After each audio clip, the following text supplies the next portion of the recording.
Saudara, polisi menetapkan anak yang diduga membunuh ayah dan neneknya di Lebak Bulus, Cilandak, Jakarta Selatan sebagai anak berhadapan dengan hukum atau ABH.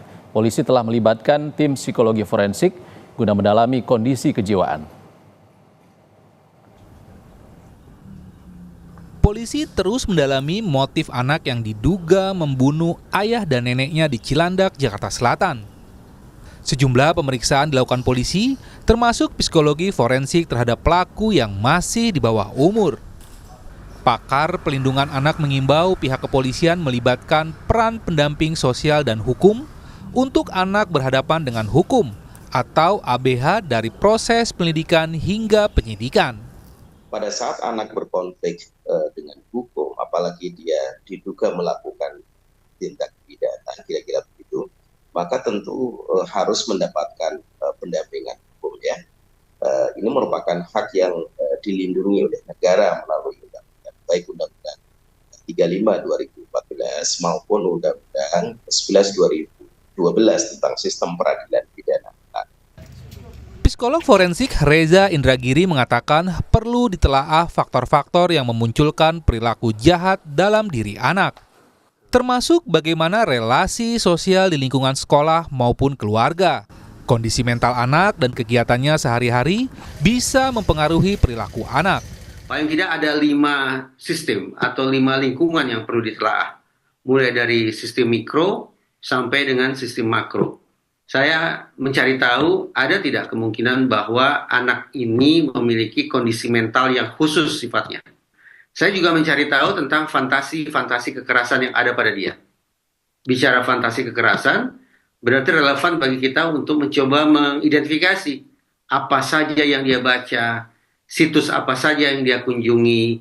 Yang ketiga, saya akan mencoba menganalisis tentang pola pengekspresian amarah. Yang keempat, saya akan mengecek stabilitas dia di lingkungan pendidikan. Yang kelima, yang juga coba saya cari tahu adalah relasi sosialnya.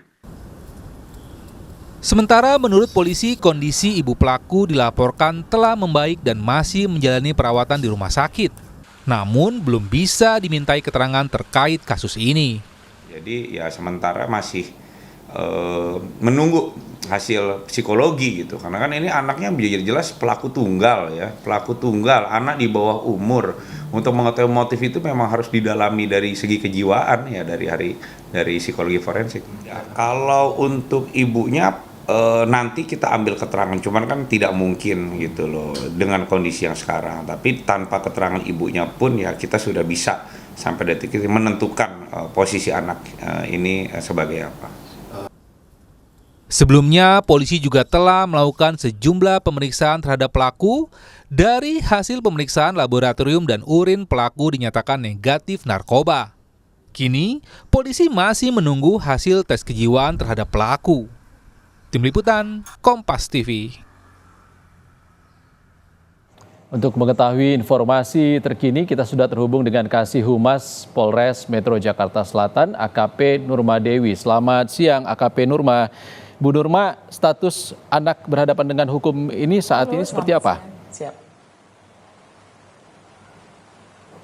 Statusnya dari kemarin saksi semalam ya sudah ditetapkan menjadi tersangka. Karena apa sudah ditetapkan tersangka? Karena memang alat bukti sudah cukup itu, Mas. Ada berapa jumlah alat bukti yang sudah dipastikan dimiliki oleh polisi? Ya, alat bukti itu ya kita menentukan seseorang menjadi tersangka itu harus jelas, Mas. Jadi dari mulai alat bukti yang menunjukkan keterangan dari saksi, ya, kemudian keterangan yang disangkakan, yang melakukan, kemudian dari bukti-bukti yang ada. Nah, itu sudah cukup bagi penyidik PPA menentukan seseorang menjadi tersangka. Oleh karena itu, kemarin kita sudah menentukan bahwa dari anak yang berkonflik dengan hukum ini sudah dinyatakan menjadi tersangka, gitu, Mas. Sudah dinyatakan sebagai tersangka. Motifnya apa, Bu Nurma? Ya, nah motifnya ini masih kita dalami.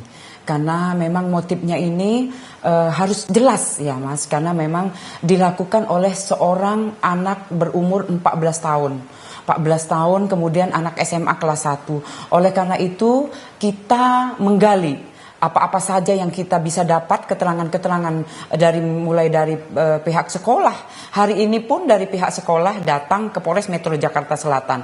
Antara lain guru BP, kemudian juga kepala sekolah. Nah, itu yang kita mintain keterangan bagaimana sesehariannya di sekolah ya. Apa memang interaksinya bagaimana, itu harus jelas Mas. Keterangan-keterangan itu memperjelas kasus yang terjadi tentunya. Bu Nurma, informasi penting apa dari pihak sekolah terkait dengan karakter ataupun keseharian tersangka? Jadi dari keseharian, kemudian karakternya anak ini memang agak tertutup. Kemudian anaknya pintar. Untuk interaksi dengan teman guru itu biasa selayaknya anak SMA, kemudian selayaknya guru dengan murid. Itu jadi ya ramah lah, masuk di kategori anak pintar. Gitu. Selama di sekolah apakah ada perbuatan ataupun perlakuan yang khusus yang disorot oleh pihak sekolah, Bu Nurma? Sejauh ini anak tersebut tidak. Ya, jadi sejauh ini biasa-biasa saja seperti anak yang lainnya. Oke, baik. Bu Nurma, kan ada pemeriksaan kejiwaan juga oleh psikolog forensik. Apakah penetapan status tersangka ini tidak menunggu hasil pemeriksaan kejiwaan, Bu Nurma?